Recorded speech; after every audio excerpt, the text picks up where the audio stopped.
talk about our culture, our history. Matuni ding se tete abako sem say adena de. Me say download the Ghana Talks Radio app no e Play Store any App Store. Na tune in yen say this what you see beba live on Facebook, ko Intakra, any Ghana Talks Radio page and so now listen. This is Ghana fire. Talks Radio, One year, the best station rocking the nation.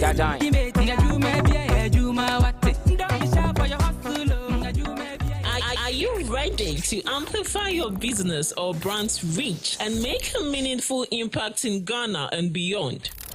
Partner with Ghana Talks Radio today to connect with a diverse audience across Ghana and beyond. Elevate your brand through on-air promotions and social media. Boost your brand during prime time. With Ghana Talks Radio, you can extend your reach across digital platforms. Ghana Talks Radio is not just a station, it is a community hub where your brand becomes part of the conversation. Join us in fostering connections, celebrating culture, and making a lasting impression. For customized sponsorship packages and enquiries, email contact@GhanaTalksRadio.com or call +233 202 544614. Ghana Talks Radio, giving the youth a voice.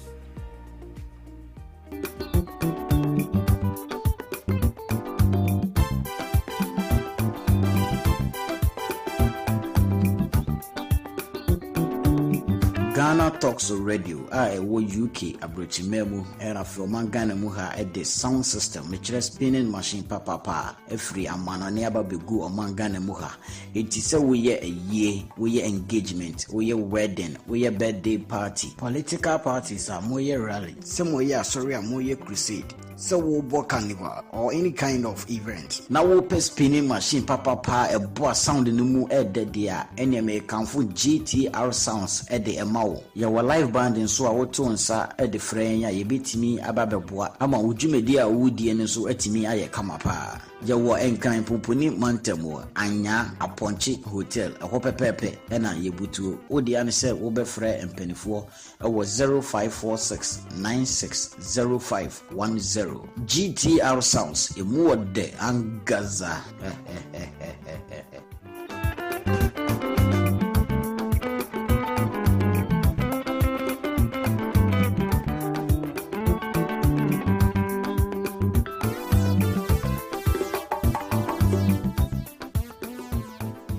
What do you want for breakfast? How do you want your breakfast? English breakfast, French fries. Koko nikosi, alo komi kesheto. Wache. Well, Gobe is the real deal. Join us on Ghana Talks Radio. Let's serve you a buffet of breakfast. From news headlines review, current affairs to social issues. Entertainment, sports, and all the trending stories live on our mobile app and across all socials. From Monday to Friday, 7 a.m. to 10 a.m. With me, Pakwesi Omare, Regina Bless, Deborah Adoso, and I am Esinal Fiagbedu. This is Ghana Talks Breakfast Show.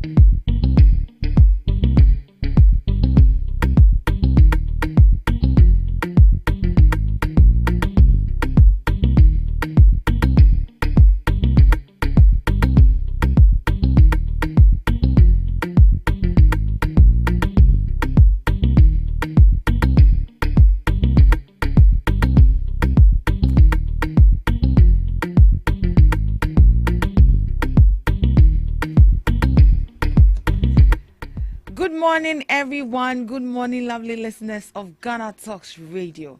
It's yet another beautiful, brand new day, and you are welcome to the Ghana Talks Breakfast Show right here on Ghana Talks Radio. You're also welcome to the news headline review. Here we give you all the latest headlines making waves in the news, from business to politics, from sports to entertainment, and everything in between. We got you covered with the most relevant stories. And as usual, I remain your host, Ruth Esenam Fiakbedu. And you know, I can't do this alone. So I'm here with my knowledgeable panelists. Sitting right here in the studio with me is Miss Regina Bless and Miss Debbie Adoso. Good morning, my ladies. Good morning. How are we doing? I'm good. What of you? I'm fine. Miss Debbie? The grace is sufficient. We bless God. Hallelujah. Miss Regina, I love your blazer. Thank you. I'll come steal it when you wash it one day. Oh, poor the uncle. And I think it will best fit with Miss Adoso's dress. Dress, yeah. So, like, I have a dress already for Monday. And they are still in both. Of course. Hey. So look at this dress. It's fits you. I'll try. You try. Say elastic. Is it elastic? Sort of, yeah. I'll fix it. All right. So this morning we are here again to digest some headlines which are already making waves in the news. All right. So let's get into the main story for this morning. Government to establish Tibet Fund to tackle skills gap. Haruna Idrisu. The Minister for Education, Haruna Idrisu, has announced the establishment of a fund to push investment in technical and vocational education training in Ghana. Tibet in Ghana is a key component of the country's education and skills development strategy. The education modular is designed to equip learners with practical skills, knowledge, and attitudes for employment, entrepreneurship, and lifelong learning. It targets both the formal and informal sector and is essential for reducing youth unemployment and improving productivity. Despite ongoing reforms, Tibet in Ghana continues to face several challenges, including its persistent perception as a last resort for academically weak students, inadequate and inconsistent funding for equipment and infrastructure, and limited collaboration between training providers and industry. The sector also is challenged with outdated facilities, lacking modern tools and resources, and a shortage of qualified instructors, as well as limited opportunities for their continuous professional development. The minister said, "In respect of Tibet, I am working with Cabinet to get approval to establish a technical and vocational education fund to spur investment in education infrastructure for technical and vocational education. This year, in the allocation of the GET Fund formula, we provided for some dedicated financing for technical and vocational education," he stated. Now, before I come in for your opinion, let's break this down. So the TVET is actually stands for Technical and Vocational Education and Training. So it focuses on practical skills like carpentry, welding, fashion design, mechanics, catering, ICT, makeup, all the skills that we use our hands for. Yeah. So that is what the TVET, which is the Technical and Vocational Education, it represents. So it helps people get jobs, it helps people start businesses, and it contributes to economic growth. Probably if you are working with your hands, like you gain money to improve your standard of living. So in this article is focused on both formal education, which is vocational schools and technical institutions, and informal sectors, that is apprenticeship and on the job training. Now, what is the government planning to do?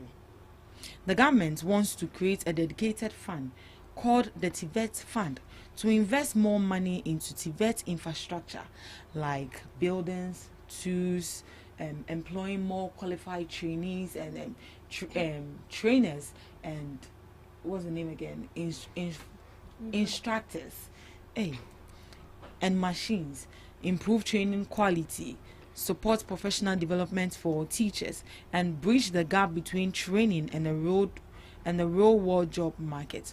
So the fund is still in proposal stage, but the minister is working closely with the cabinet to approve it in Parliament.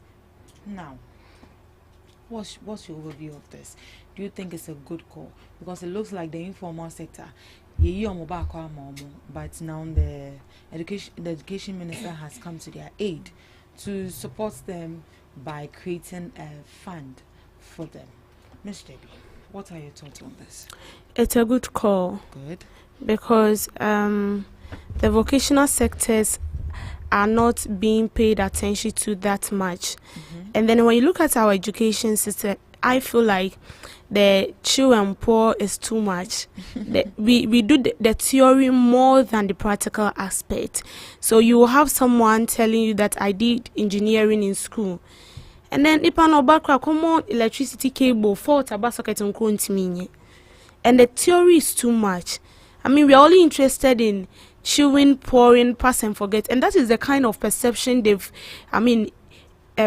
shall I say, imposed in our mind, or that is what we've grown up to know in the system, where you go to school and the only thing you are told to do is to chew and pour, pass and forget. And so focusing on the vocational aspect is a very good call. And I know with the minister pointing or bringing it out as one of the initiative that he feels like it will go a long way to help the country, it's good. And I believe it's going to push more people into the technical aspect. We have people who go to school, those who do the home economics, catering, they learn how to bake and stuff, fashion. And even now when you go to senior high school, the kind of things they are teaching them is like it has upgraded. It's not like then times when you go, they'll just tell you basic things like how to sew normal dress, and then when you want to further up at the university, you go and then they teach you how to sew gowns. But now even in the senior high school, they are teaching them how to sew engagement wears, how to even sew wedding dresses. And sometimes you look at these schools practical section, you sew your own dress, you wear it, and then you come to and parade it around, and it's very, very nice. And then with those who do the art, the visual art student, they learn how to draw, how to mold, and you see, pumping money into it is going to help, because most of these students, sometimes after completion, how to get the things to continue with what they've learned in school is very hard. With the senior high school is different, because with the senior high technical school, like the home economics like this, you have to buy your things. In Form 2, or Form 1, cranny and more list, you know, the things you buy, because practical starts from Form 2. And then they'll give you a long list. So, and no per one per crowd better. But when you come to the vocational sector, and then you say, it's part of the school, but obina being the vocational schools or takes in people and then teach them. Sometimes they have their own equipment, so they teach you with that, but you have to get it. And then at the end of you learning for 3 months or maybe 4 months, and then you graduate, you can actually do something with it. And what these private institutions can do is they will help you, but sometimes they don't even give you the capital to start. And so with the government doing this, I think it will go a long way to help them. It will go a long way to help them. When the previous government came into power, they did something that was very nice. The free SHS, the home economics, they provided them with the things you used to do it. Until as a student coming in, you are not going to think about what to buy. But somebody say, after completion, maybe you want to try something on your own. How are you going to do it? So I feel like paying more attention to the vocational sector is very good, because see, okay, science, now we are school. Can you go and tell me that you want to, what are you doing, specimen or photosynthesis now? No one has time for that. The only thing that will fetch you money, and I can say that as it stands now, these vocational skills are fetching people billions of cedis. And fast money. Fast money. You people are have to wait for they are monthly. the bosses of their own. Yeah, you don't have to wait till 31 after 31 days before you get paid. Every day there is money on you. Yeah. At least you have money to buy certain things. Won't chill. But if you want to depend on the government for monthly pay, you are only happy when it's 31st. Yeah. Immediately you get to 15th, 16th, Fit. Yeah. That day. Now home class chat. I shall say it, because sometimes even before the money will come, you are owing. You borrowed. You see. So I feel like it's very, very good, and we need education. Yeah. They didn't educate like us from the background, when coming up, they have to catch them. You say catch them when they are young, right? Even if the person wants to be a doctor in future, what come with 20 times, but today you're a journalist. You said you want to be a pilot. You said at the end of the day, like it's changed totally. So I feel like the schools should do something like maybe once in a week you go from class to class, or you organize the whole school. You teach them, like just educate them that in as much as you want to be a doctor in future, this is the state of the economy. No one knows from the future, but at least get hand skills. Let them know that aside you wanting to be a doctor or a nurse, you should also get something, learn skills. And I was happy the COVID-19 season, when schools were closed, some parents send their wards to the fashion sector, JHSO, send them to fashion sector, to the baking, and 6 months and I said 7 months before they went back to school. Most of them know how to sew. Some of them know how to bake. Into the university, some of them even know how to braid. Into our university, or braiding ne colleagues, eti ejiska. And most of them are then the colleague did bathe the car or ye cake. He goes from dorm hostel room 1 to room 2 to room 10, advertising herself. I sell this, I sell that, and they are making genuine money.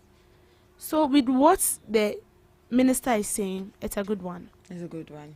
Miss Eugenia, what do you make of it? Now they said they are now taking it to Parliament, so they are waiting for approval to set some money aside for this technical and vocational education training people. What do you make of it?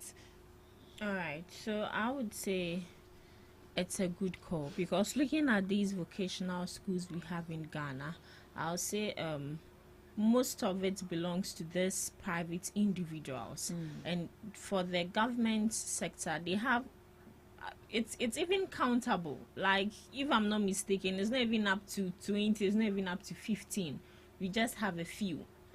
So sometimes some people do not just want to waste their time in the formal sector, that is the theory aspect of education, but rather they want to use their hands, or they want to put their hands to something good. At the end of the day, that would yield results. But when we look at our education sector, it's more of the theory aspect than the practical aspect.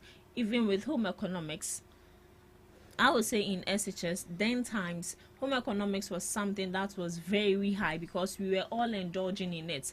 But these days, I've seen that people, some SHS, government SHS, are really prioritizing vocational skills. People who go to school to do home economics and all that, it's not only about learning, but they also teach them how to sew and all that. As she said, sometimes at the end of your WASI, you have to do a project work where you need to sew something and go show it to the supervisors. And even, I'm not cutting you short, and even with the home economics, at the end of the WASI, like you have a practical where you're supposed to prepare a meal for a dietitian, a dietitian patient or a pneumonia patient, and then they mark you for that. Exactly. So assuming you have such a skill like this, when you come out of school, you don't need to sit and put your hands in your demi-fridge dream. Is it what? Demi-fridge. That was the same thing that came into at the end, and no one see. You put your hands in where? Hey, you put your demi-fridge.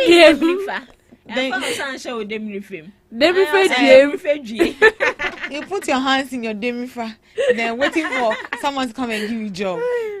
So I feel like we all should get involved with this whole vocational and training skill. Like, learn a skill. Aside you having the theory and then everything, learn a skill. And yet, hey, looking at this our economy, you shouldn't rely on one job. Seriously. Looking at how the economy is going, you shouldn't rely on one job. So in summary, the government wants to create a TVET fund to improve vocational training in Ghana, make it more modern and attractive, and better prepare people, especially the youth, for work and self-unemployment. I think this is also going to make the vocational and technical training more attractive to get people to, get themselves involved, and then make it more appealing and enticing for people to learn a skill. But I don't know. In your own words, though, why do you think people don't really want to get into vocational and training skill? Is it because of the perception people have that if you are in such a field, you are not intelligent, or perhaps, yeah, that's the perception people have. Like when we school now, yes, it I want pass. Those people are the most intelligent people than even we that we want to be learned students with just books. Because with this, you need to be very creative when it comes to the vocational sector. You need to be very creative. Yama and Toma say, oh, tailor mama style.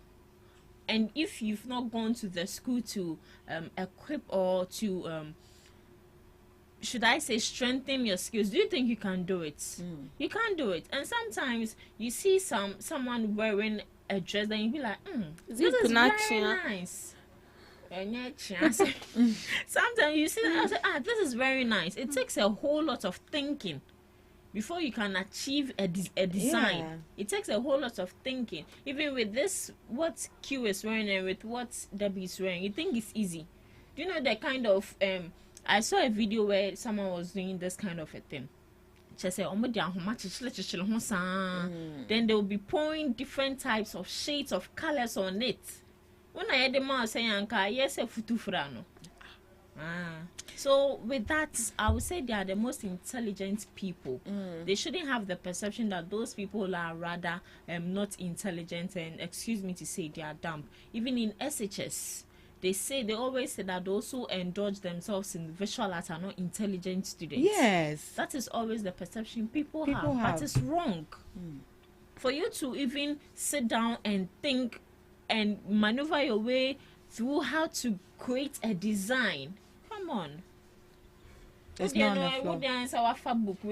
You learn. Sit down and just write. Some are even sitting in offices, they can't even say files in PDF. Shame. They don't even know. They don't even know what a office is. All right, moving on to our next story. Ghana wants cedi fuel levy on justified and burdensome. Energy analyst cautions. The executive director of the Center for Environment and Sustainable Energy, Benjamin Siao, has raised strong concern over the government's newly approved cedi fuel levy, describing it as regressive, uncreative, and detrimental to already strained consumers. He questioned the government's continuous reliance on petroleum taxes to address financial gaps in the energy sector. He argued that while the fuel levy is expected to raise 5.7 billion Ghana cedis to support energy sector obligation, it merely adds to a history of ineffective fiscal interventions that failed to resolve the sector's structural inefficiencies. Ben Insiao added that the burden of repeated fuel levies has been disproportionately on consumers who have been paying extra since 2016 with little visible impact on energy sector debt. According to him, shifting focus from revenue mobilization to fiscal discipline and operational efficiency is the only sustainable path forward. The concern follows Parliament's passage of the Energy Sector Levy Bill 2025, which authorizes the cedi increase in petroleum product levies. According to the Finance Minister, Dr. Kisela Toforsen, the measure aims to help settle $3.1 billion in energy sector arrears and raise an additional $1.2 billion to procure fuel for thermal generation in 2025. This has actually been an issue. Even this morning on Peace FM, I had a whole lot of backlash. Now, I think yesterday there was a banter between you and Mr. Omari. First off, let me move to Ms. Debbie. What do you make of the whole introduction of this cedi levy on the energy sector? I know she'll give it to us with The cedi levy on fuel price. Well,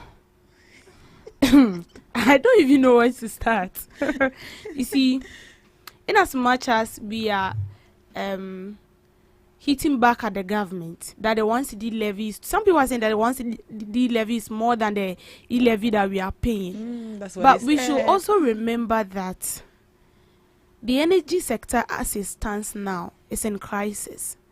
Now the energy minister has made us aware that they are owing billions of cedis, and they've tried, according to them, I'm not the one saying it, according to them, they've tried their possible means to clear the debt, but still now, and I can't remember, it's got to a day, they told us we have 2.1 day more for us to go blank because Asan, fuel on Asan, and there is no, fuel to sustain us. And then you know that we use light for almost everything in this country. If your phone is off right now, because as it stands out, you use your phone for everything. You have you're on school platforms. They might send a message to you. You might receive call for someone very important. You might even have a business deal. But if your phone is off, I said the whole day you are distorted. You don't even know what to do. So we use light for literally everything. And it's a say I almost say almost like a coin be a new home meeting for so they are clear this debt, and the only thing they can do is to impose 1 cedi levy.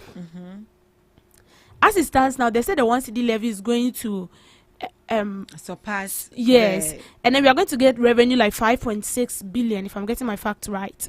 5.6 billion. 5.7. 5.7 billion, and it's going to help us clear our debt. And I heard that someone like that came out to say that so but you see, say if they should what I want to understand is that 5.7 billion, are we getting it monthly or yearly? If it is monthly, then we can clear it. Because a day, look at the number of time people purchase fuel in a day. So if it is monthly, then if by the pace of 1 year, we should be able to clear that debt. So if it is, as I said, if it is monthly, then in the pace of 1 year, we should be able to clear that debt. But it will be very sad if after introducing this 1 cedi levy, and then at the same time you come to tell us that 1 cedi levy now cost to be behind, and then it means that you are in to lose from the state. Because we were here when we saw introduction of e-levy. They told us that same thing. They're actually walking in the same direction as some people I know. And they said that the e-levy is going to generate us a lot of revenue. And that money is going to be used for developmental projects, especially construction of roads. How many roads have you seen being constructed? Have you seen any road being, even the one that they've claimed they've constructed, it has not become a manhole. When you're sitting in vehicle prokoto, sometimes I feel pain for people, pregnant women, seriously. Is that bad? It's very bad. And some of these drivers are reckless drivers. They don't care about the passenger sitting in the vehicle. They only care about their money. We saw nothing. No one accounted to us. Look at the time they started with this e-levy. We didn't even hear anything. Ebia, this is the amount we've gotten. This is what we've used it to do. This is what is left. Now the NDC have also brought up their own. And they are telling us that it's going to generate 5.7 billion. And according to you, the previous government has left a very huge debt that they are supposed to pay.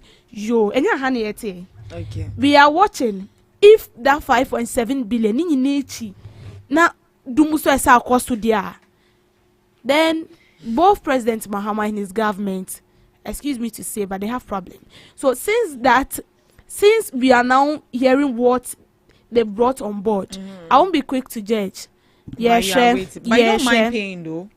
Now at the end of the but Nyamisu say there's 1% increase levy on fuel, which means that it's going to affect us again. No?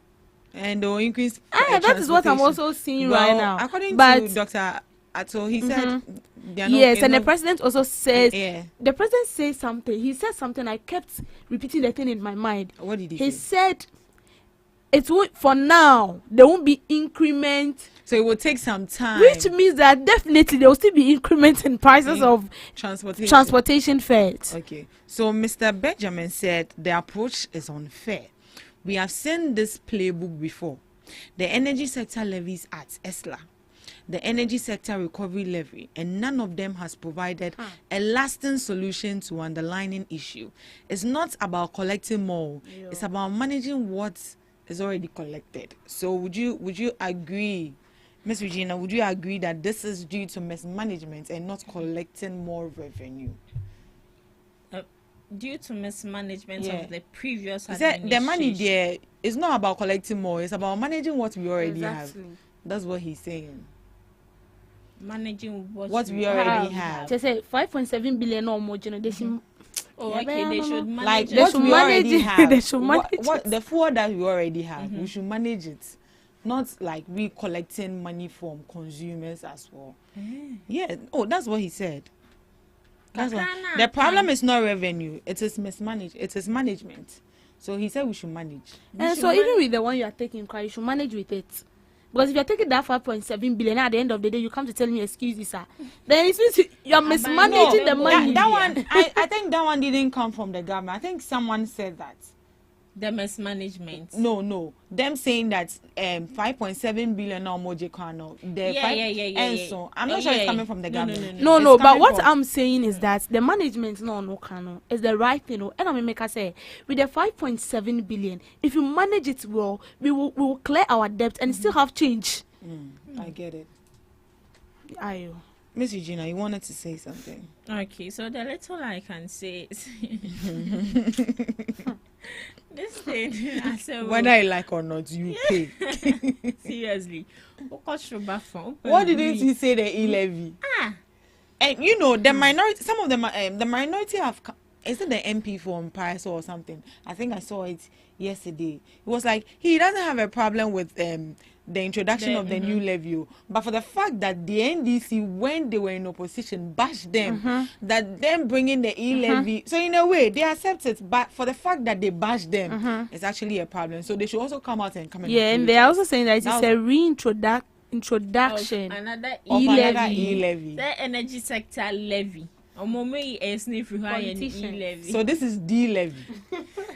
Levy. And I also saw in the news review that was it Baumia saying that e-levy times Dumso levy and all that. See, this is a point where we shouldn't politicize it. We are only politicizing it because when this current administration was in, they were when they were in opposition, they were bashing the e-levy, and now they are in power. They've also brought another tax. I quite remember when Mahama said there's no way they'll introduce any kind of tax, but here we are. It is due to mismanagement of the past administration. That is why we are here today. When the past administration was leaving, they categorically told us that the energy sector was not in crisis. This administration came, they said the energy sector is in crisis. Now, who should we blame? And we can't blame this current administration because they can't just use a period of 4 months or 5 months to accumulate that kind of debt. I feel like this is not the time for blame game. They should just solve the issue. But that is what they are doing. And they've introduced a tax which can solve the issue. And I believe this tax wouldn't be forever. I believe that once they clear the debt, they'll scrap the tax. Hey, how sure are you? We are praying and hoping so. Because the e-levy we pay. No, you are na e-levy. It's not buying it. So bet you. Of course, now more mucha cake as anum champagne goods in the untia. Looking at they introduced the tax because of the debt we are owing in the energy sector. Okay. And if you are done clearing the debt, why then do you still continue? So if they don't clear, so if they finish clearing it, then you are still paying the one. We will protest. We too will be angry. All right, moving on to our next story. We have limited time, so I'm going to rush through it quickly and hear the opinion from my panelists. So Ghanat opposes inclusion of private schools in free SHS program. The Ghana National Association of Teachers has raised objections to the government's decision to extend the free senior high school policy to include private school. The government says the initiative is aimed at expanding access to secondary education and easing overcrowding in public SHS. Deputy Minister for Education announced the move on May 27th while unveiling revised school selection guidelines for candidates preparing to sit the Basic Education Certificate examination. He explained that the inclusion of private schools in the free SHS program forms part of a broader plan to expand capacity and phase out the double-track system. But Ghana's General Secretary, Thomas Musa, has pushed back against the policy shifts, cautioning that it may worsen the already strained resources in the public sector. That is it though. Ghanat, they're opposing the inclusion of private schools in free SHS. And from what he's saying that it's going to worsen the situations rather. How? How is it going to worsen the situation? Are they trying to say we are already facing? Maybe these are actually coming from the teachers, and maybe perhaps they don't have enough teachers, because when they include it, they have to expand, and other teachers also have to. No, they don't need to expand. The private schools already have qualified personnel. But the classes will be larger. How? Just like the way when you go to school, you have general arts A, B, C, so they'll divide it because the number will become larger. They are trying to keep double track system. You get it? So maybe perhaps they're advocating for this simply because there's not enough teachers. The classes will be larger. Yeah. I don't know if there's a policy that states or that is written down when it comes to students, the number of students being in class. But from my start of public schools, from I think from 1, the moment I entered class, I was like, I'm buying school pan and to say, because when you come to the private sector, at least 25 of students are in class, or maybe 15 and now 20 approximately. But when you go to the public sectors, one class, almost 60 to 70 students in one class, and one teacher. It's not only one teacher, but we have with that class we have one form teacher. So when other teachers come to teach, you still have one teacher. As in, this is your class teacher.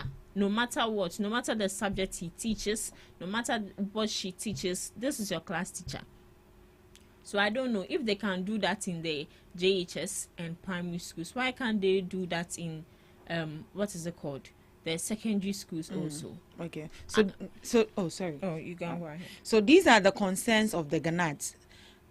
They said, I'm coming, sorry.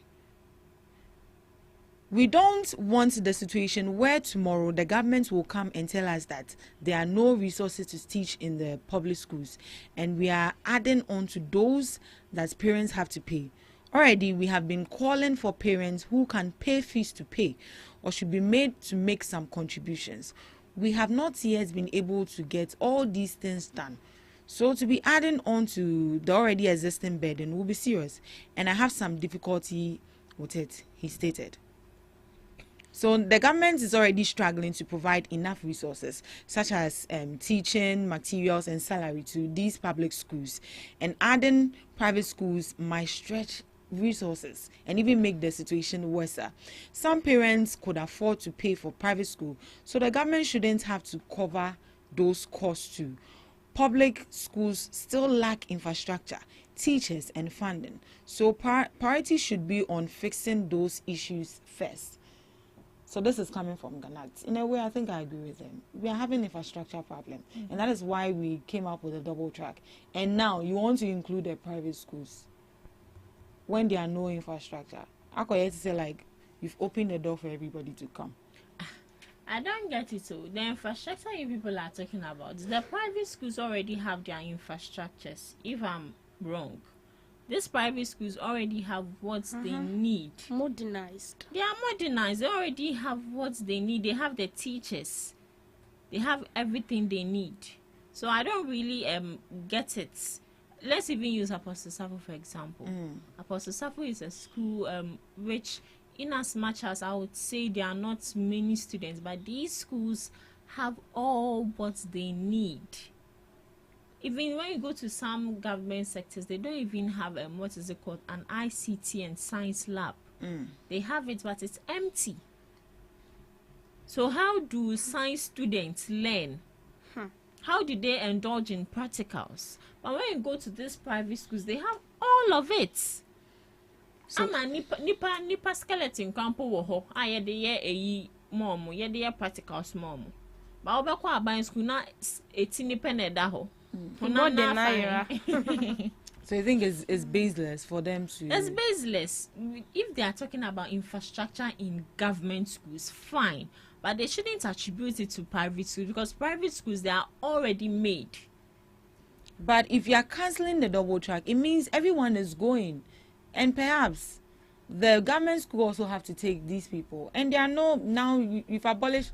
When we had this discussion, I said that the private school is not only built on only one person. It has stakeholders, people who also contribute immensely to the growth and development of the school. Right. So if the government approaches these private schools and people are not, or should I say stakeholders are not okay with it, they will not allow it. Well, right now we are hearing from the government. We haven't heard from the private institutions as well. So unless the private schools come out to say, oh, no, we don't want to overburden our teachers, or we don't want to put more load on the already infrastructures we have, that is where it's understandable. But for now, they should keep quiet. Man, because I'm more breaded. I'm say mumpe. Miss David, briefly. Well, in a way they are right, in a way they are wrong. Because for infrastructure there, when it has to do with the public schools, is poor. It's poor. Very, very, very poor. Very, very. Even some senior high school, you go in there, they don't have places to sleep. The same classroom they are teaching them in is the same place that they call dorm. Is the same place they call dinner hall. So after class, you go out, you pack the chairs out, you come there to sleep. When it's time for dinner, you still pack the chairs out, and then they come to serve you meal. It's very, very, very bad. But with the government extending the free senior high school to the private sector, it's a good one, because see, in as much as it's a private sector, the students attending those schools are they not Ghanaians? They are supposed to feel, have a share of the national cake. So if they are doing that, for me, I feel like it's to ease burden on the public sectors or the public schools, because most of these students will have to go to these private schools. And then this is not to make the government lazy. It is a call to the government to make sure that those hitches in the public schools, they fix it. Because where I can't come, I don't know how they want it. Is it the language you are using that they don't understand? So we will change it. Because we've said this countless without number, and we are still seeing the same thing. You go to those schools and no teacher want to go there.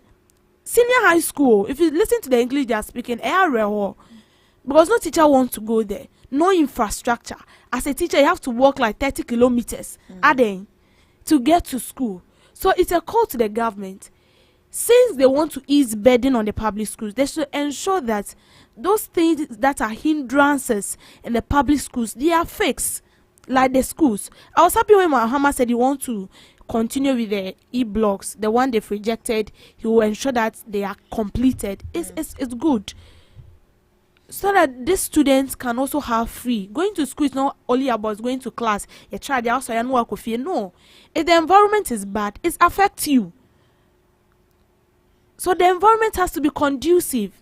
In the minister, oh yeah, dear, but make sure that those problems in the public schools are being fixed. That's the only way out. That is the only way out. All right. Thank you so much for joining us on a news headline review. Up next, we have Debbie Script.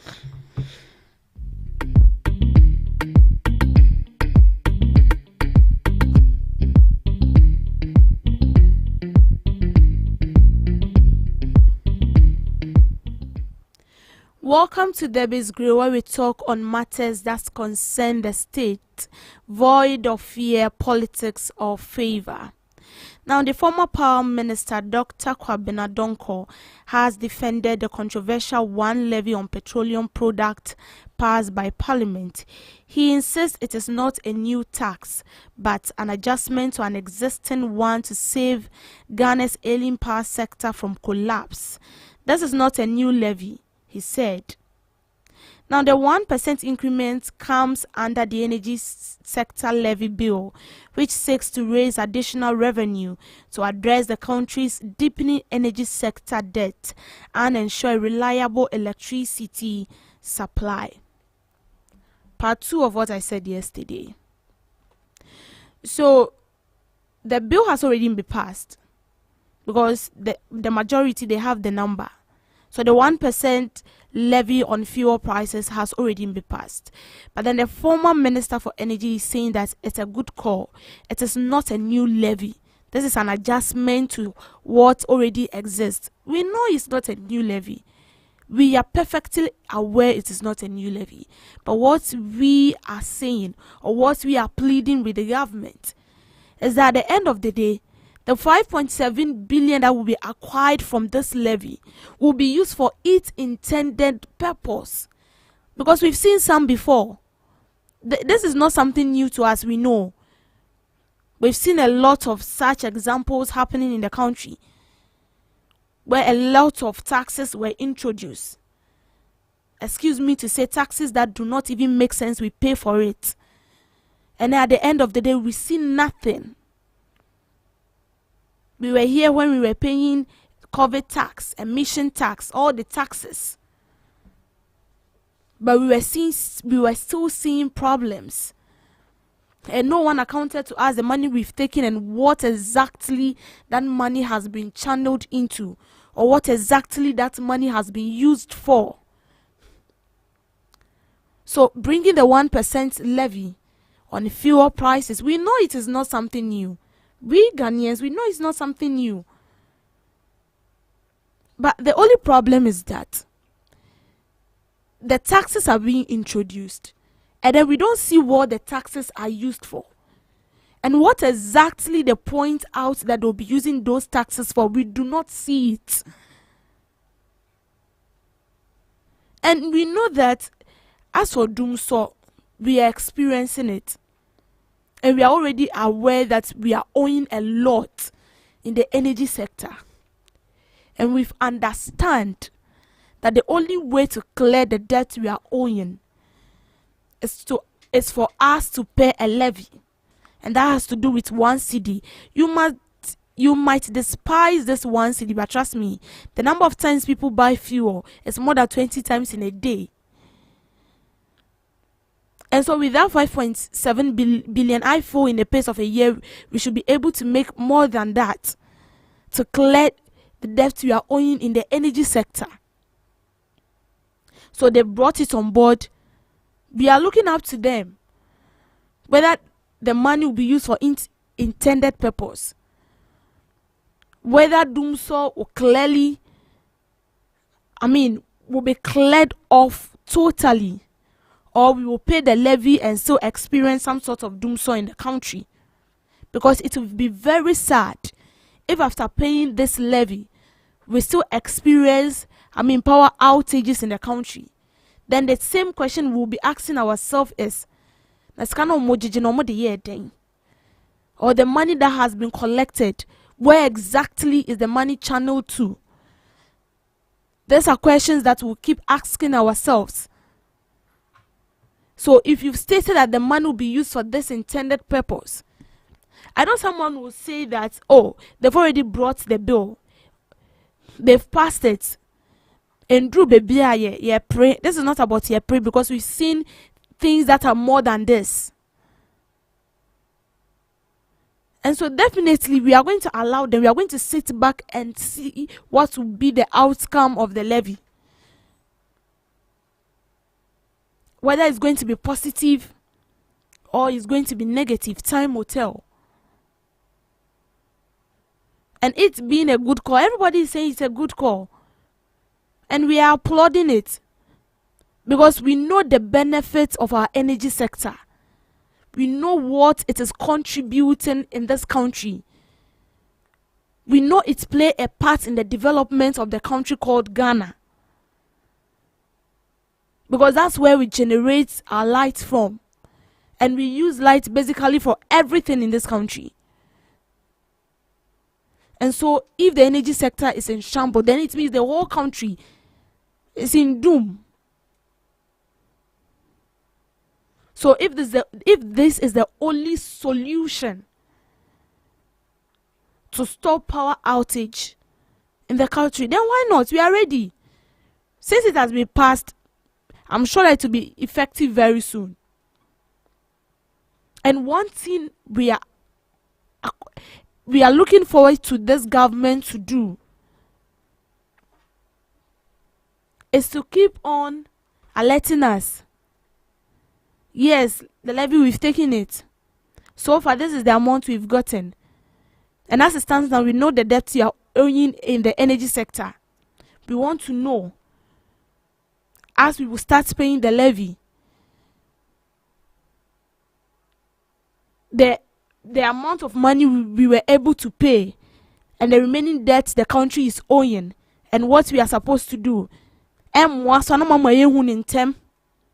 Because if not that, the same mouth that we use in praising you will be the same mouth that we use to chastise you. So with the levy, it's a good call. Yes, it is. But the government and its appointees, I know definitely you people know what will benefit the country and you know what you are doing. And I've also heard instances where people were like, you didn't consult the citizens and then you went ahead straight to 1 cedi's levy on fuel price. And some are saying it is the reintroduction of electronic transfer levy, whether it is the reintroduction of electronic transfer levy or whatever it is. We are sitting back with our arms folded, watching whether it goes well or bad. We will still sit on this platform and ensure that we put the government on its toes. Thanks for making time with me on Debbie's Grill. Thank you so much, Miss Debbie. Miss Regina, are you ready for Today in History? And did you know? What do you have for us today? All right, so today in history, South Africa expelled from the Universal Postal Union. During the apartheid era, South Africa was expelled from the Universal Postal Union in Vienna. This expulsion was part of the increasing international sanctions and isolation imposed on South Africa due to its racial segregation policies. 1962, Nelson Mandela signed National Action Council statement. On behalf of the National Action Council, signed a statement following the stay-at-home campaign in May 1961. This action was part of the broader resistance against apartheid in South Africa. 1967, start of the Six-Day War. The Six-Day War began when Israel launched a preemptive strike against Egypt, Syria, and Jordan. The conflict had significant geopolitical repercussions, including in Africa, where many nations were navigating post-colonial identities and international alignments. Today is observed as World Environment Day. It encourages awareness and action for the protection of the environment. It is supported by many non-governmental organizations, businesses, government entities, and represents the primary United Nations Outreach Day supporting the environment. Today is also International Day for the fight against illegal, unreported, and unregulated fishing. It is observed annually and is a critical day for raising awareness about one of the biggest threats to global fisheries, especially in Africa, where coastal communities depend heavily on fishing for food, jobs, and income. Moving to some few did you know? Did you know that rats have the ability to laugh? Rats do make ultrasonic vocalizations, often described as giggling or laughing, when they are tickled or engaged in playful interactions. These sounds are at a frequency too high for humans to hear. Ant-eaters have no teeth. Ant-eaters, particularly giant ant-eaters, are edentata, meaning they have no teeth. Instead, they have a very long sticky tongue that they use to collect ants and termites, and they also swallow their food whole. Did you know that besides water, tea is the most popular beverage worldwide?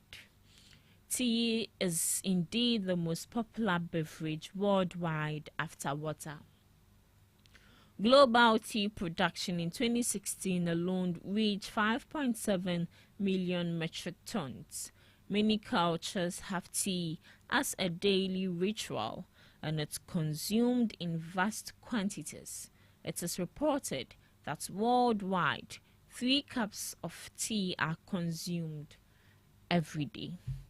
And that's all for today on Today in History. And did you know, live on GhanaTalks Breakfast Show.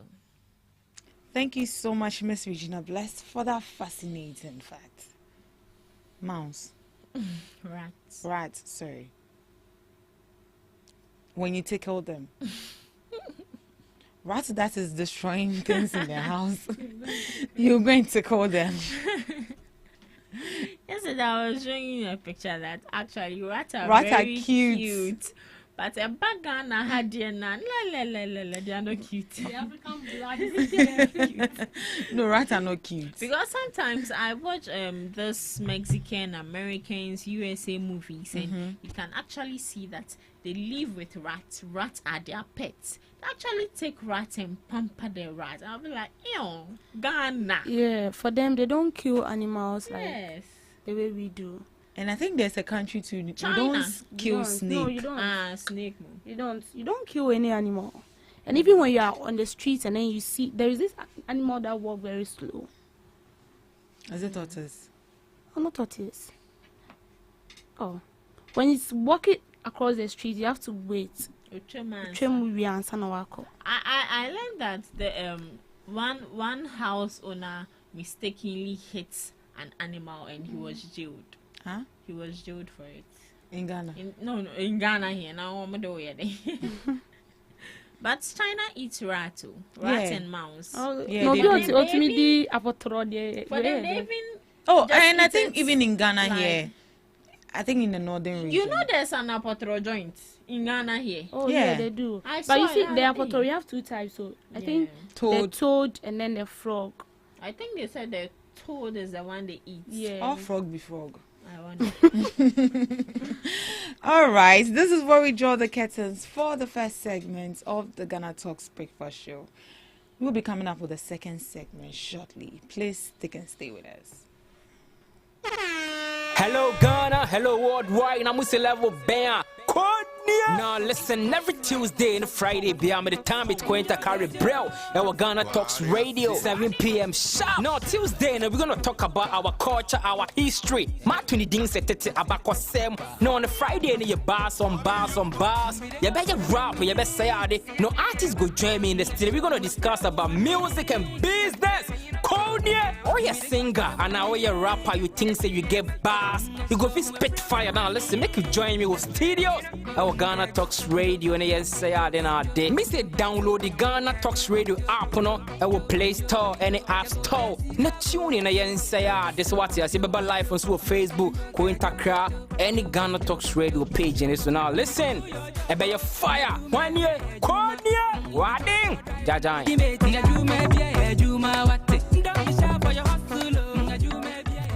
Are you ready to amplify your business or brand's reach and make a meaningful impact in Ghana and beyond? Partner with Ghana Talks Radio today to connect with a diverse audience across Ghana and beyond. Elevate your brand through on-air promotions and social media. Boost your brand during prime time. With Ghana Talks Radio, you can extend your reach across digital platforms. Ghana Talks Radio is not just a station, it is a community hub where your brand becomes part of the conversation. Join us in fostering connections, celebrating culture, and making a lasting impression. For customized sponsorship packages and enquiries, email contact@GhanaTalksRadio.com or call +233 202 544614. Ghana Talks Radio, giving the youth a voice. What do you want for breakfast? How do you want your breakfast? English breakfast, French fries. Koko Nikosi, alo komi kesheto. Wache. Well, Gobe is the real deal. Join us on Ghana Talks Radio. Let's serve you a buffet of breakfast. From news headlines review, current affairs to social issues. Entertainment, sports, and all the trending stories live on our mobile app and across all socials from Monday to Friday, 7 a.m. to 10 a.m. With me, Pakwesi Omare. Regina Bless. Deborah Adoso. And I am Esinal Fiagbedu. This is Ghana Talks Breakfast Show. We bring you local news, business news, international, sports, and entertainment news. Right here on GTR.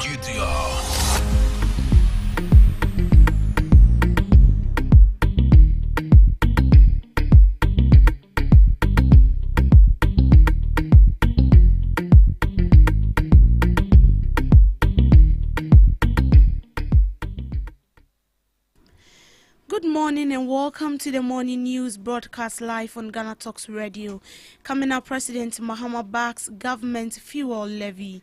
Government plans to establish polytechnics in all 16 regions. Ghana unveils plan for sustainable urban growth. Importers and Exporters Association demands immediate termination of Ghana Revenue Authority SML deal. These and many more coming up shortly. Do stay with us.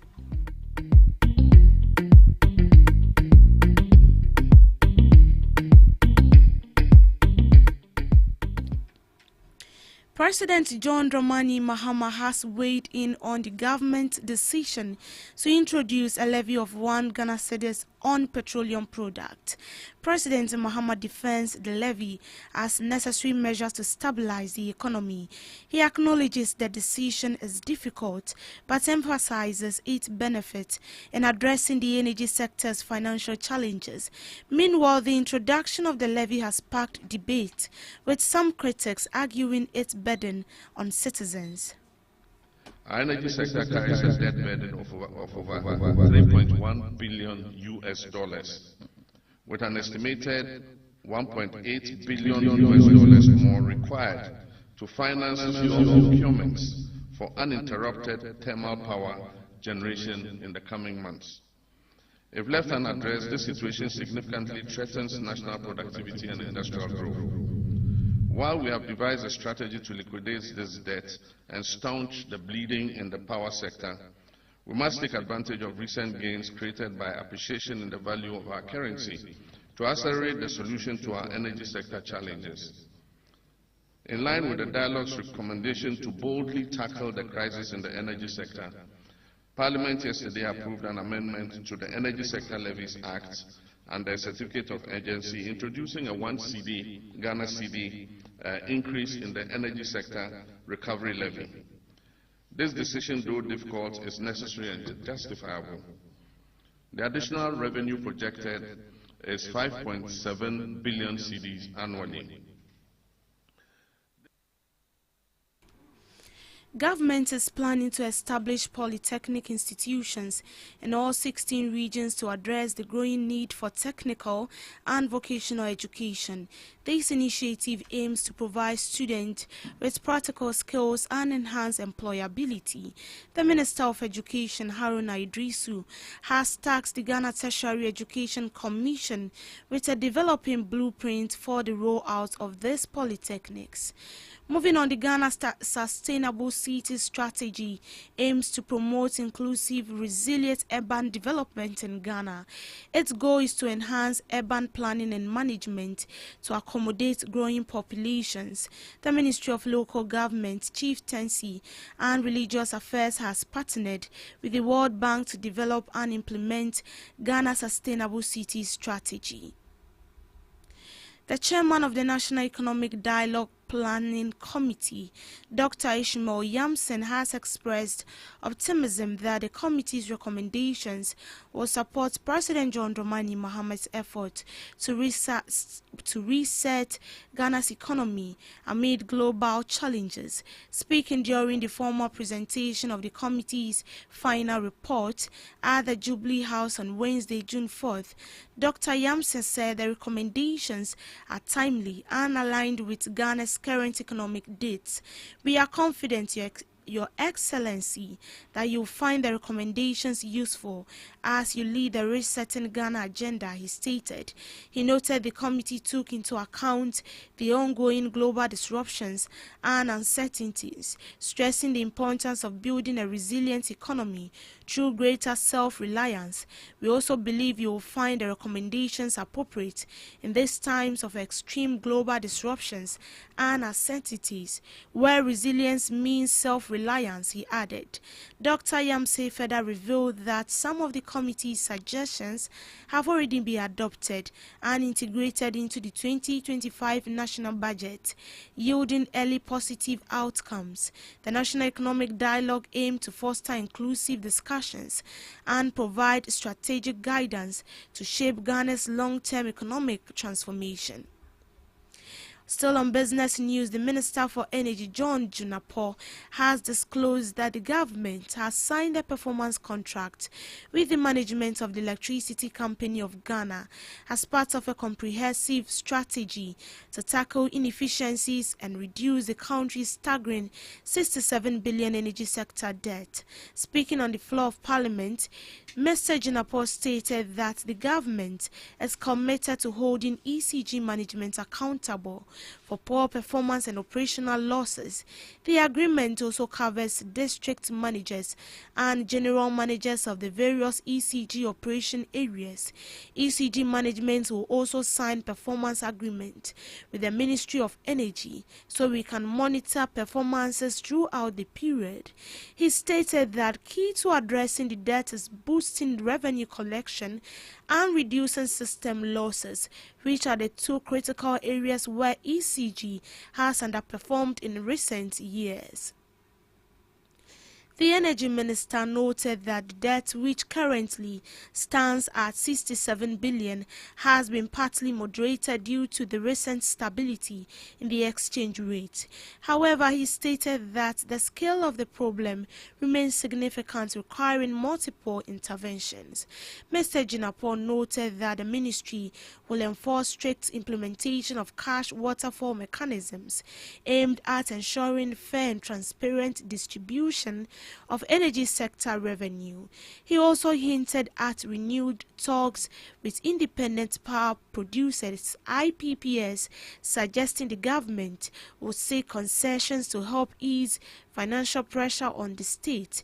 We are going to renegotiate with the IPPs again because we believe they've made a lot from the state, and this is the time for the IPPs to also show some commitment so we can sustain this sector, he added.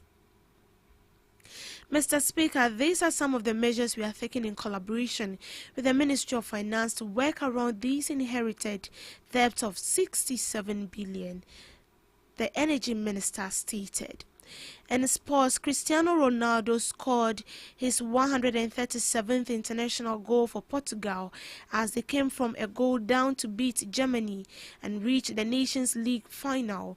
Ronaldo's efforts came just 5 minutes after Francesco had cancelled out a 48-minute Florian opener for the host. Portugal won the first tournament in 2019, but their hopes of a second success looked slim when they fell behind in Munich. Bayer forward Wirtz close to completing 109 million move to Premier League. Champions Liverpool headed Germany in front, connecting with a clever lofted ball over the defense by Joshua Kimmich, who was making his 10th appearance. Portugal were furious the goal was allowed to stand as they thought Germany Nick Watermaid had blocked off defender Rubin, and despite referee Slavkovic being advised to watch the incident again on the pitch side monitor, the strike was allowed to stand. Having only come on 5 minutes earlier, he collected the ball close to the right touch line before running at the home defense and curling an excellent finish past Ronaldo on mark from close range added a decisive second goal to turn the tie around, although Germany nearly forced extra time when Karim's strike hit the post. France and Spain played the second semi-final and staggered on Thursday, with the final in Munich on Sunday. And that's how we wrap up on the morning news broadcast. My name is Deborah Adosu. Thank you so much for doing the listening. Don't forget to log on to all streaming platforms at GhanaTalksRadio.com for more detailed information. Do have a good morning.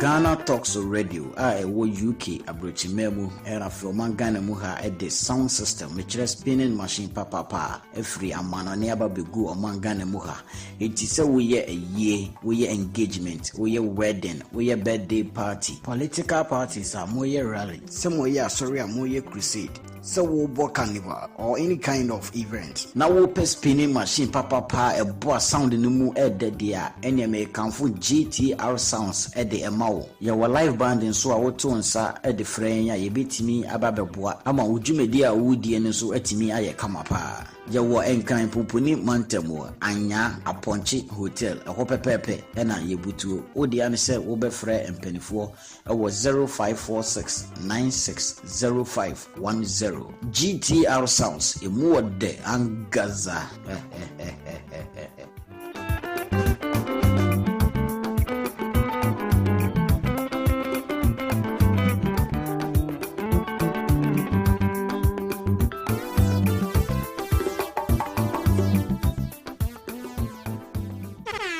Hello Ghana, hello worldwide, I'm Mr. Level Bam. Now listen, every Tuesday and Friday, beyond the time it's going to carry bro. Our Ghana Talks Radio, 7 p.m. sharp. Now Tuesday, we're gonna talk about our culture, our history. My 20 things about Sem. Now on the Friday, you bars on bars. You better rap, you better say it. No artists go join me in the studio. We're gonna discuss about music and business. Konya, or you singer, and now you rapper, you think say you get bars. You go fi spit fire. Now listen, make you join me with studios. Our Ghana Talks Radio and yes say then our day. Me say download the Ghana Talks Radio app no our Play Store and the App Store. Na tune in and say this what you see baba live on Facebook, ko Instagram, any Ghana Talks Radio page and so now listen. E be your fire. 1 year, Konya, Wading, Jajan.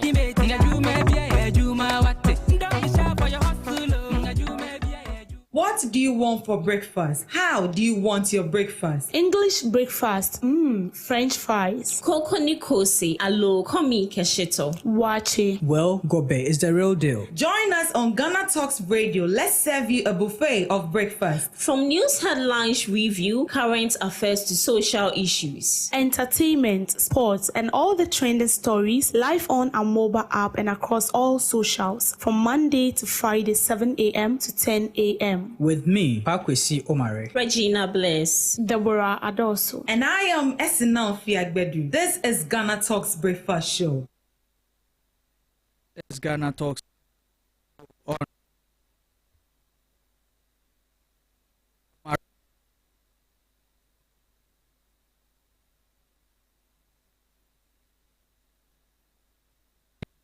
show in the capital.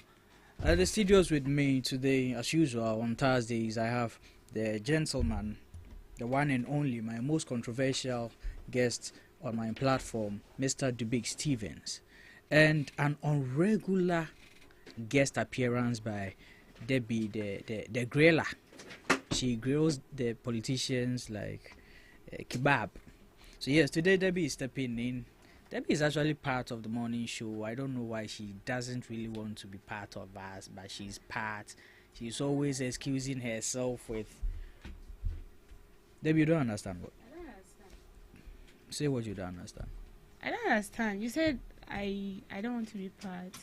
Yeah, like come on my show. You don't I come. should come. Yes. But you already have guests on your show. And it's Eh, only when they are absent that you come. that is when I come in. Okay. Friday is a holiday. Friday you are going to host my show for me. I host you, don't worry. Okay. So yeah, that was the voice of Debbie on the breakfast show. Main discussions. Stephen is here, ready to ramble as usual. Am I? Are you not? I don't You think started I am. last night. So me- let's continue here. It's not me, it was my phone. Yo, sir. So we are ready on the show. I know you're also ready. Don't forget to join the conversation on our social media platforms at Ghana Talks Radio on Facebook, Instagram, TikTok, and on X. Our website is www.ghanatalksradio.com. Our WhatsApp line is 0202 544 614. Sibo, Yes, sir. Nyama Bebre Kosoa. You were expecting me to say yes, madam. Please don't bring the madam. Do you know who championed the madam? No. Debbie. Eh. Debbie championed the madam. She says the madam more than me, I do. Every morning. I say yes, madam. Okay. Wow. But now I've see. changed you. Yeah, See, now I Debbie call you has Mr. changed. Omari. Yeah, now Debbie has changed. Nana de kakwane ya dani ubi. Yes, madam. But I hope the week has been good with you. Oh, the week has been good. Of course, you know, you come up with challenges every day. You meet challenges every day, but that alone is not enough to spoil our week. So our week is good. We are moving forward. So we are here. We are here. Debbie, how's the morning show? Boy. Good. Today is the first time I'm meeting Debbie on the show. Hey, no. No, I meet you. This is the second time. Really. Yes. Really? We've been this with is him the second before. time. Remember some time ago. This is the second Yeah. time. I think it was who didn't come. Omari didn't come, so Esinam hosted. Yes. hosted and Of course. I see. Yeah. Oh, I get it. I've remembered now. Anyways.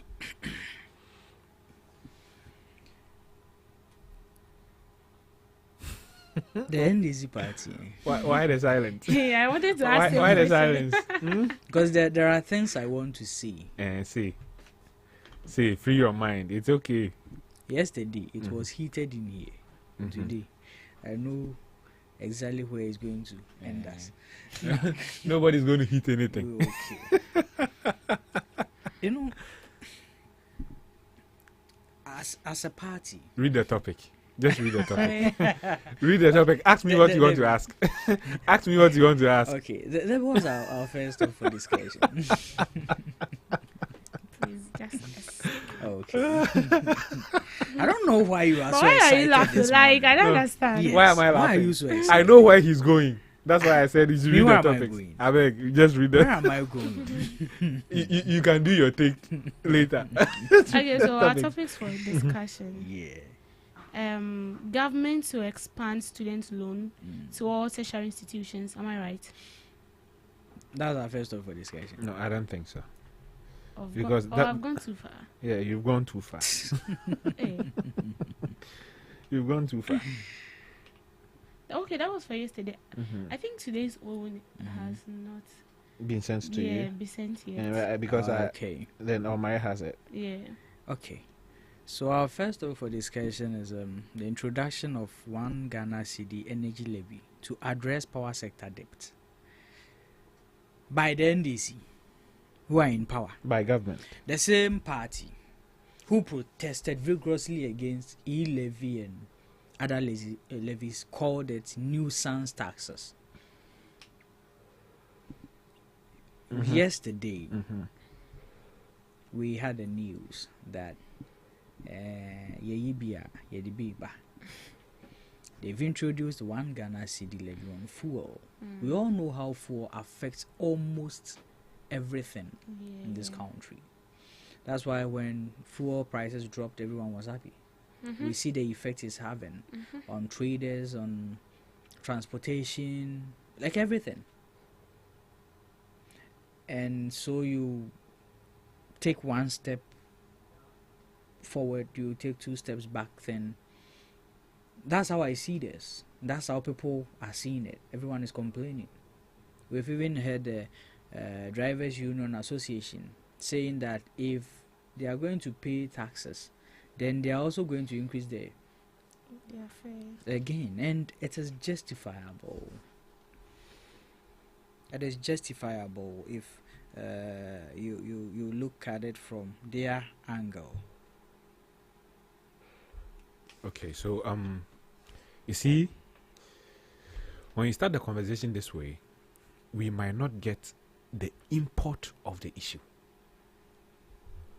But I'll just ignore your rant this morning, as in NDC, e-levy, whatever, and go through to the depth of the issue.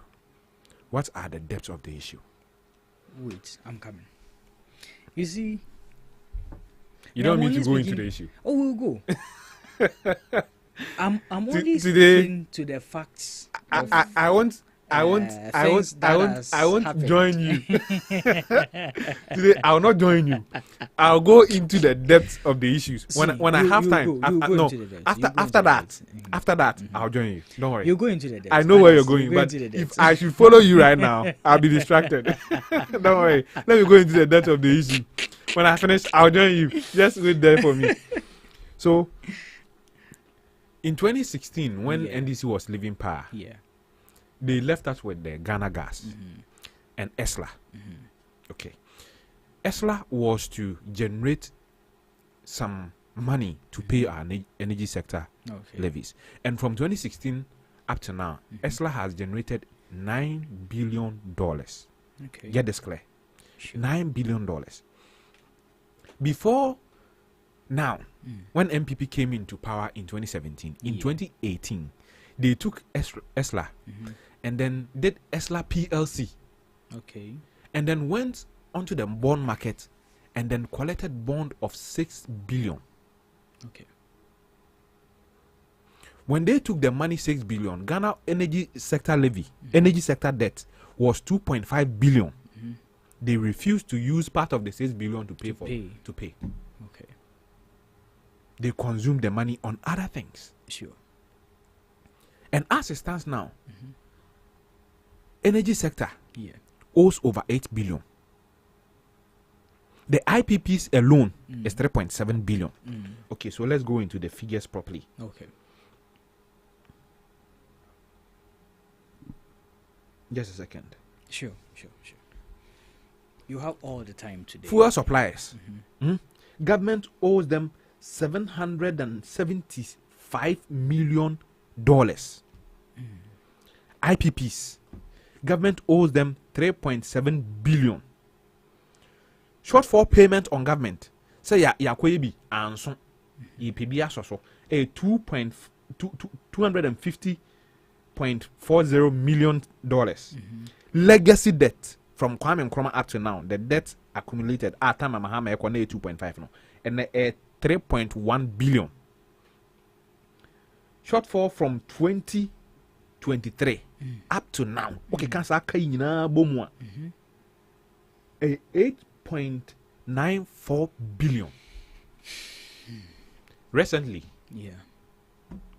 Ameri, Sonny Asogli, threatened to shut down their plant. Sure. right? Yeah. And you see, one aspect of this whole thing is that government buys fuel for this plant. Okay. But say PURC quiet tariffs now, one fast fuel cost no and home. That fuel cost alone is 40 million a month. Okay. Multiply that by 12. Okay, 1.4 billion dollars. Yeah. So we are riddled with this debt. And if the government decide that no, I'll not pass this debt on as in a form of levy, do you know what happens? The government will now go back to the electricity tariffs and say that there's energy sector debt. We are projecting to bring in fuel 1.8 billion this year. So let's now adjust the tariff to take care of this cost. Do you know how much your electricity bill would cost? It will cost not between 40 and 50% increment.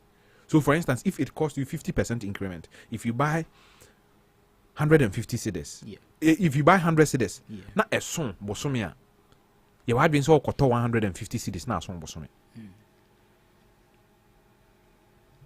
I hope you get my point. Yeah.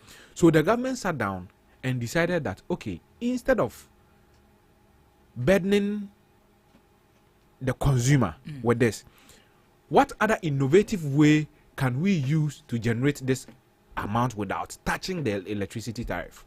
Okay. And fuel is something that we consume. I understand the fact that it affects everybody. You get it? But the government has made gains in the fuel sector. So if they put tax there, it is reasonable. If you decide, if you want to listen, it will be reasonable to you. Okay. You see, when they came, fuel was 16 cedis, right? Yeah. Now, a liter of fuel is 12 cedis. They've given you how much? 4 cedis as a consumer. Yeah. Out of the 4 cedis, they are taking just 1 cedi. Not even 50% of the gain they've given you.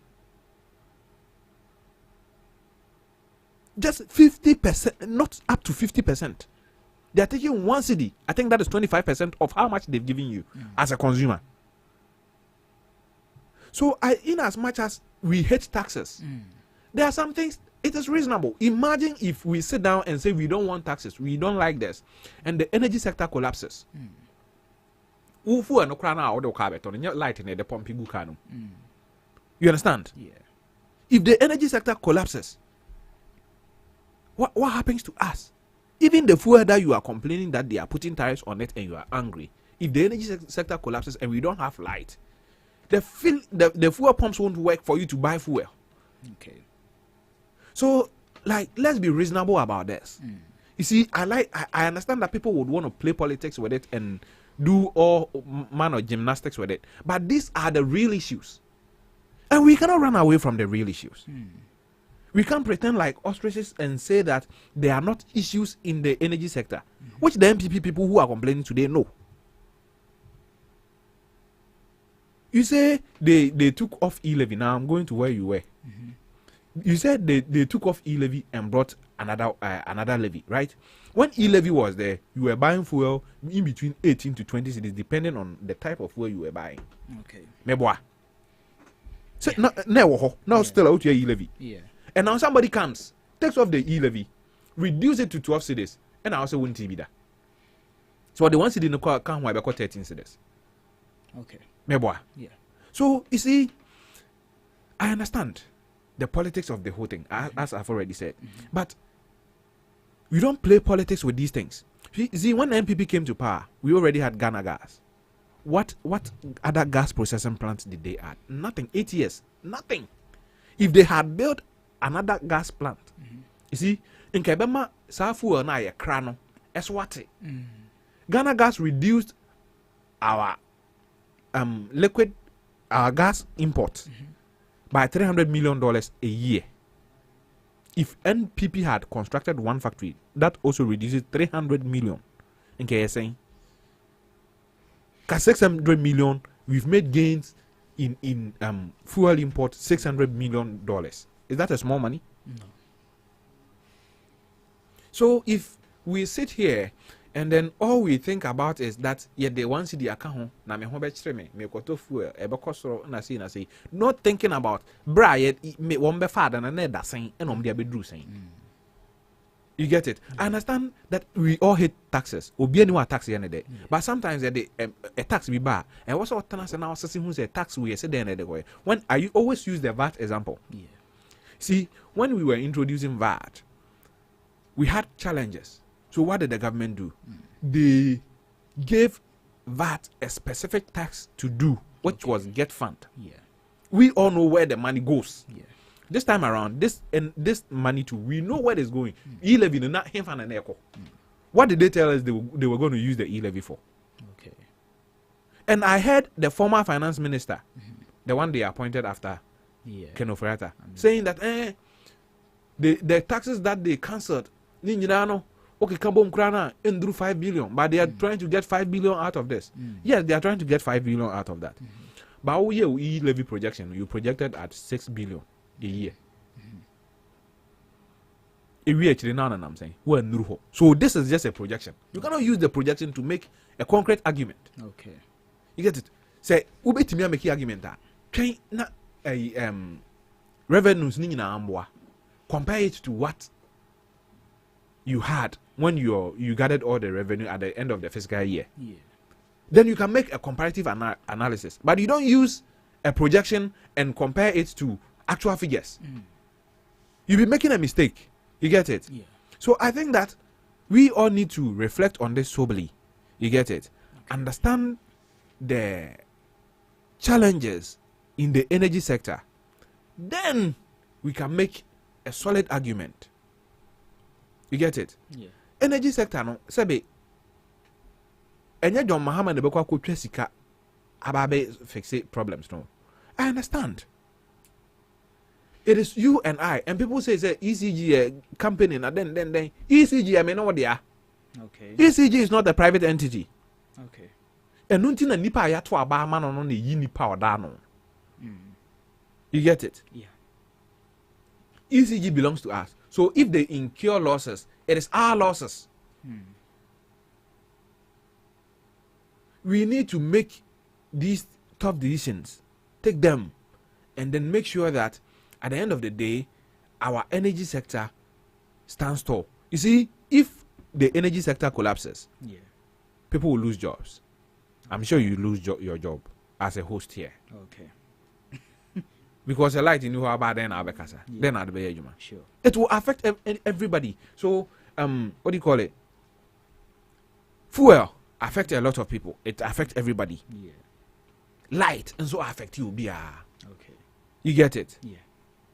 So I think that we need to understand these things and then calm down, reflect on it, and accept it as it is. Kanaba. Aban bi na me aboka. What you say? Yeah. India was a near you can free ho. And then how do we take care of the debt? ABC Aban should find money. That's the money he's finding.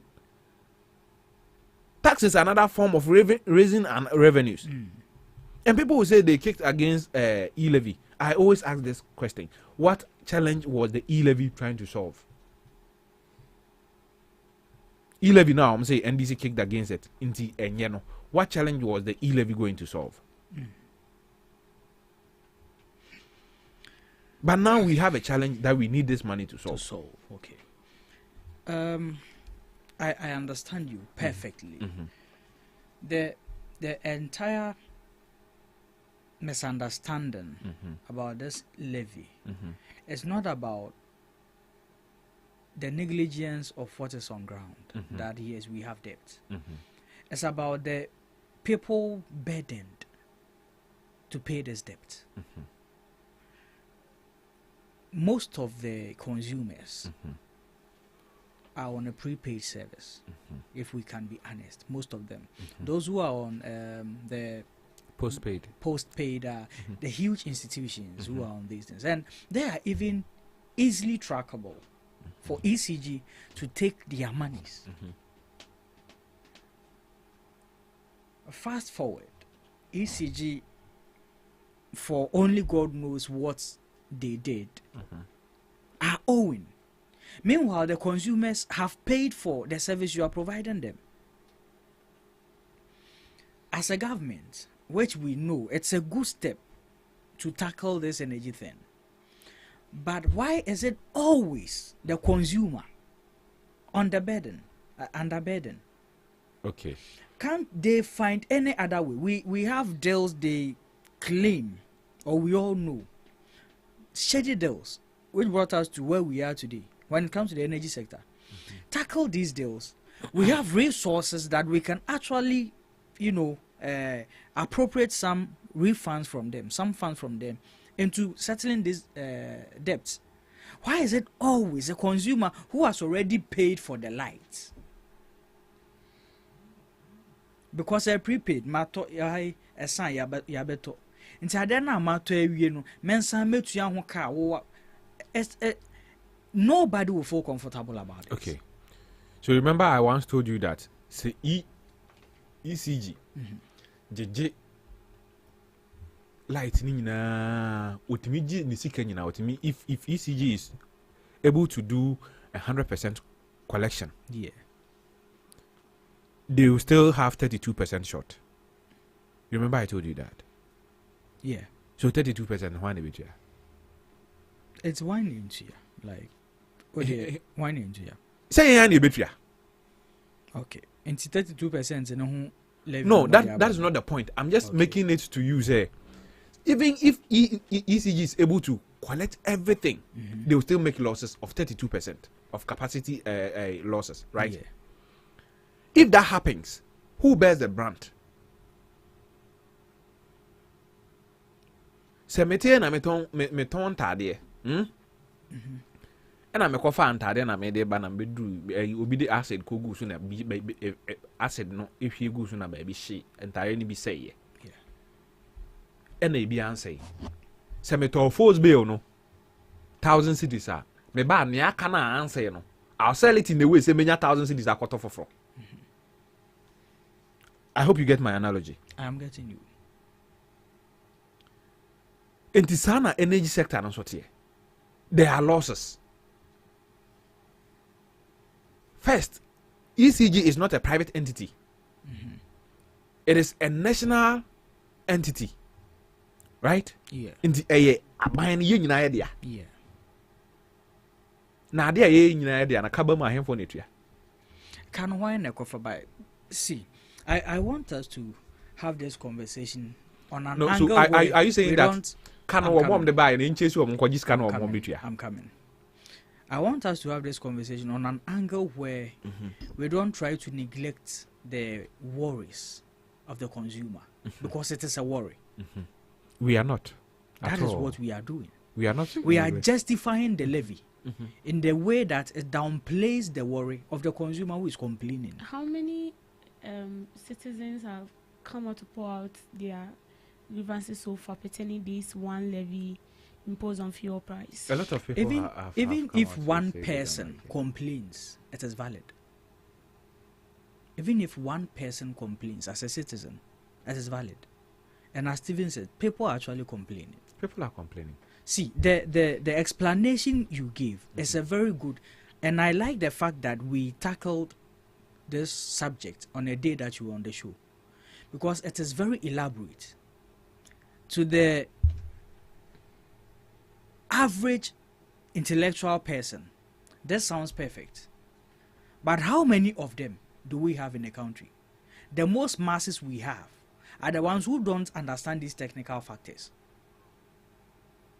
And secondly, it is actually a valid cry. Of course, I always say this.